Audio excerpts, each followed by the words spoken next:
শুধু যুদ্ধ নয়, আগামী দিনগুলোকে বাংলাদেশকে সব ক্ষেত্রেই কাছে পেতে চায় ইরান। তাহলে ঢাকা কি খেল দেখাচ্ছে?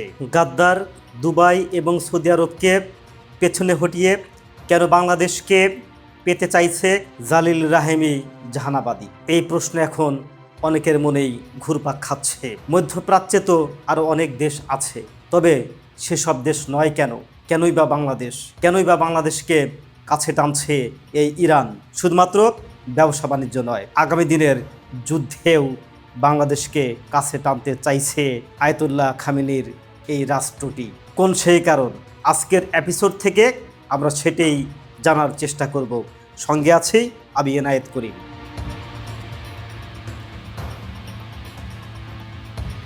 ইরানের সর্বোচ্চ ধর্মীয় নেতা আয়াতুল্লাহ খামেনিকে সরিয়ে দেওয়ার পর পুরো মধ্যপ্রাচ্যে ইরানকে ঘিরে যখন নোংরা খেলা চলছে, তখন আত্মমর্যাদা সম্পন্ন ইরান এক অবাক করার মতো আবদার করে বসল ঢাকার কাছে। গত 28 ফেব্রুয়ারি শনিবার সকালে মধ্যপ্রাচ্যের চরম বেইমানির একটি নাটক সাজানো হয়েছিল, যার সাক্ষী হয়েছিল পুরো বিশ্ব।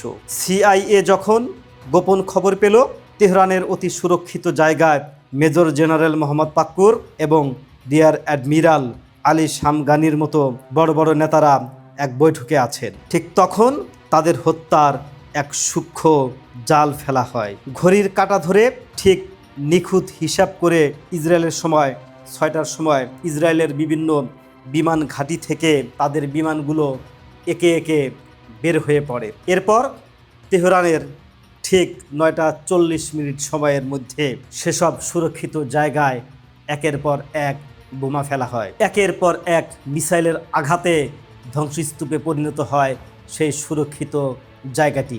সকলেই জানেন সেই সুরক্ষিত জায়গার ঠিক অদূরেই একটি অফিসে বসে দাপ্তরিক কাজ ছাড়ছিলেন ইরানের সর্বোচ্চ ধর্মীয় নেতা আয়াতুল্লাহ আলী খামেনি। তার সাথে তার পরিবারবর্গের অন্যান্য সদস্যরাও ছিল। আর সেই হামলায় জনাব আয়াতুল্লাহ খামেনি তার পরিবারবর্গের সাথে এবং রাষ্ট্রের অন্যান্য গুরুত্বপূর্ণ কর্তা ব্যক্তিদের সাথে একত্রে শাহাদতের পেয়ালা পান করেন। আর আপনারা জানেন কি, এই যে এই নাটকীয়তার পেছনের মূল হোতা ব্যক্তিটাকে, তার নাম শুনলে সকলের গা শিউরে উঠবে। সে ব্যক্তিটি আর কেউ নয়, সৌদি আরবের যুবরাজ প্রিন্স সালমান। পেছন থেকে তিনি নাটের গুরু হিসাবে সকল চাল চেলেছেন। তার কিছুদিন আগেই ইরানের প্রেসিডেন্ট মাসুদ পেজেশকিয়ানের সাথে চরম সখ্যতা হয়েছিল তার। তিনি তার গলায় গলায় পিরিত জমিয়ে বলেছিলেন, সৌদি আরবের আকাশ ইরানের বিরুদ্ধে কখনো ব্যবহার করা হবে না। কিন্তু তারপর কয়েক মাস ধরেই ডোনাল্ড ট্রাম্প, সিআইএ তথা আমেরিকার গোয়েন্দা সংস্থার কাছে বারবার অনুরোধ করা হচ্ছিল ইরানে যেন আক্রমণ করা হয়, ইরানকে যেন ধ্বংস করে দেয়া হয়। এর নেপথ্যের মূল কারণ একটাই, প্রিন্স সালমান তিনি বুঝতে পেরেছিলেন ইরান ইতিমধ্যেই মধ্যপ্রাচ্যের অন্যতম শক্তিশালী দেশ হিসাবে আবির্ভূত হয়েছে। তাকে যদি এখনই থামানো না যায়, তাহলে সৌদি আরব তার কাছে গোলামি করতে হতে পারে। যেই কারণে সে চেয়েছিল ইরানকে ধ্বংস করে দিতে। ইরান যদি ধ্বংস হয়, তাহলে মধ্যপ্রাচ্যের ক্ষমতা আবারও সৌদি আরবের কাছে। কিন্তু ইরান যদি ধ্বংস না হয়, তাহলে বশ্যতা স্বীকার করে নিতে হবে এই সৌদি আরবের। অতঃপর কয়েক মাস ধরে অনুরোধের প্রেক্ষাপটে ইসরায়েল এবং আমেরিকা একযোগে হামলা চালায় ইরানে। ইরান এবং আমেরিকাকে দাবার গুটি বানিয়ে সেই দেশে হামলা চালিয়ে দেশটাকে ধ্বংসের পায়তারা করে এই সৌদি আরব এবং তার মিত্র রাষ্ট্ররা। কিন্তু গত 28 তারিখ খামেনিকে হত্যা করবার পরে সৌদি আরব ভেবেছিল ইরান হয়তোবা শেষ হয়ে গেছে, ইরান আর ঘুরে দাঁড়াতে পারবে না। সেই কারণে তাদের প্রথম মিটিংয়েই টার্গেট করে সৌদি যুবরাজের তথ্য মোতাবেক হামলা চালানো হয় ইরানের কর্তা ব্যক্তিদের মিটিংয়ে। কিন্তু ইরান যে এত তাড়াতাড়ি ঘুরে দাঁড়াবে, এটি সৌদি আরব সহ আমেরিকা, ইসরায়েলও কল্পনা করতে পারেনি। ইরান ঘুরে দাঁড়িয়েই তারা বুঝতে পেরেছে কে তাদের শত্রু, কে তাদের মিত্র। ইরান মধ্যপ্রাচ্যের কোনো দেশকেই বিশ্বাস করতে পারছে না, বিশেষ করে কাতার, আরব আমিরাত, সৌদি আরব, এদেরকে তো একেবারেই বিশ্বাস করতে পারছে না। সেখানে তারা বেছে নিয়েছে ঢাকাকে। কেনই বা ঢাকাকে বেছে নিল এই ইরান? অনেকের মনে এই প্রশ্নটা কিন্তু উকি ঝুঁকি দিচ্ছে।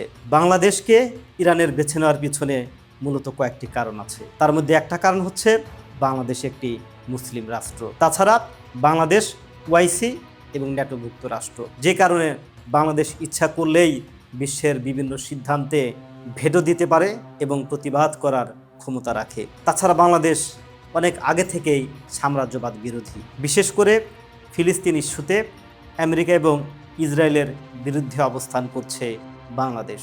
সেদিক থেকে অনেকটাই বাংলাদেশ ইরানকে সমর্থন করে আসছে। তাছাড়া আহলে বায়াতের প্রেম এবং ইরানের সর্বোচ্চ ধর্মীয় নেতা আয়াতুল্লাহ খামেনির মৃত্যুর পর বাংলাদেশের মানুষ যেভাবে শোকাতর হয়েছে, বিষয়টি বাংলাদেশে নিযুক্ত ইরানের রাষ্ট্রদূত নিজে পরোক্ষ করেছেন। তারই প্রেক্ষিতে তারা ধারণা করে নিয়েছে বাংলাদেশ তাদের হয়ে অনেকটা কাজ করবে। সে কারণে যুদ্ধের রেশ কাটিয়ে উঠতেই, বিশেষ করে বিএনপি সরকারে আসার পরেই তারেক রহমানের প্রতি সহযোগিতার উষ্ণ হাত বাড়িয়ে দিয়েছে ইরান। ইরানের প্রস্তাব, তাদেরকে কোনো সহযোগিতা করতে হবে না। দীর্ঘমেয়াদী যুদ্ধ চালিয়ে যেতে তাদের যত অস্ত্র দরকার সবই তাদের আছে। তাদের কারো কোনো প্রকার সাহায্য প্রয়োজন নেই, কিন্তু সমর্থন প্রয়োজন আছে। যে কারণে তারা বাংলাদেশকে একটি মুসলিম রাষ্ট্র হিসাবে কাছে পেতে চায়। আর বাংলাদেশের পররাষ্ট্রনীতিতেও রয়েছে সকলের সাথে সহযোগিতা, সহমর্মিতার সম্পর্ক বজায় রেখে চলা। তবে এখানে আবার আরেকটি কাণ্ড ঘটে গেছে। যখন ইরান তাদের সহযোগিতার উষ্ণ হাত বাড়িয়ে দিয়েছে ঢাকার প্রতি, ঠিক তখনই আমেরিকার মাথা গরম হয়ে গেছে। আমেরিকাও বাংলাদেশের প্রতি সহযোগিতার হাত বাড়তে চায়, যে কারণে হাজার হাজার কোটি টাকার প্রজেক্ট হাতে নিয়ে তারা বাংলাদেশের দরজায় কড়া নাড়ছে। এটা নিয়ে আমি আরেকটি ভিডিওতে কথা বলবো, কিন্তু এখন আমি যেটা বলতে চাচ্ছি, এই যে ঢাকা কি ইরানের এই প্রস্তাবটাকে সাদরে গ্রহণ করবে, নাকি আমেরিকার ভয় পেয়ে তাদের প্রস্তাব ফিরিয়ে দিবে, নাকি ইরানকে এদের কোনো প্রয়োজন নেই? বাংলাদেশ কোনটা করবে? এটা এখন একটা প্রশ্নের বিষয়। আমি আপনাদেরকে সে বিষয়টা বুঝিয়ে দেওয়ার চেষ্টা করছি। আসলে এই প্রশ্নের উত্তর কয়েকটা বিষয়ের উপর নির্ভর করে। নাম্বার 1, বাংলাদেশ ঐতিহ্যগতভাবে সবার সঙ্গে বন্ধুত্ব, কার সঙ্গে বৈরিতা নয়, এই নীতিতে চলে। দ্বিতীয়ত, বাংলাদেশ সাধারণত কোন আঞ্চলিক যুদ্ধে সরাসরি পক্ষ নেয় না। তৃতীয়ত হচ্ছে মানবিক সংকট, যুদ্ধবিরতি ও শান্তিপূর্ণ সমাধানের পক্ষে অবস্থান নেওয়ার সম্ভাবনাই বেশি। চতুর্থত, জাতিসংঘ, ওআইসি এবং আন্তর্জাতিক আইনের আলোকে বাংলাদেশ তার কূটনৈতিক অবস্থান নির্ধারণ করে। ফলে ইরানের প্রতি যে কূটনৈতিক সহমর্মিতা বা অবস্থান, এটা প্রকাশ করা যেমন একরকম বিষয়, ঠিক তেমনি যুদ্ধের পক্ষে অবস্থান নেওয়াটা আরেক বিষয়। তবে ইরান যদি আমাদেরকে সহযোগিতার হাত বাড়িয়ে দেয়, বাংলাদেশ অবশ্যই সেটি গ্রহণ করবে।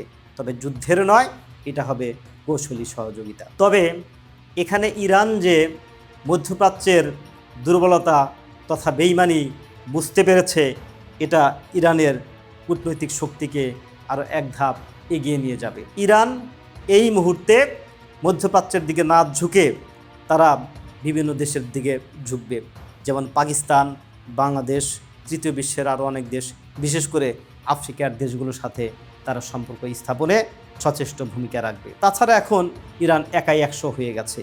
ইরান বিশ্বের চতুর্থ পরাশক্তি হিসাবে আবির্ভূত হয়েছে। আর এই কারণেই ইরানের সাথে এখন অনেকেই যেতে চাবে। ইরান যদি এই যুদ্ধে হেরে যেত, যদি তাদের দুর্বলতা প্রকাশ করত, তাহলে ইরানের সাথে অনেকেই যেতে চাইতো না। কিন্তু যেহেতু এখন ইরান অনেক শক্তিশালী হয়েছে, তেলে সমৃদ্ধ হয়েছে, অর্থনীতিতেও অনেক বেশি শক্তিশালী এবং অস্ত্রের দিক থেকে তো শক্তিশালী বলাই চলে, ইরানের সাথে আছে চীন, রাশিয়া, উত্তর কোরিয়ার মতো অনেক দেশ। সেহেতু ইরানের সাথে এখন অনেকেই যাবে। বাংলাদেশকেও সূক্ষ্ম কৌশলে এই ধাপগুলো পার হতে হবে।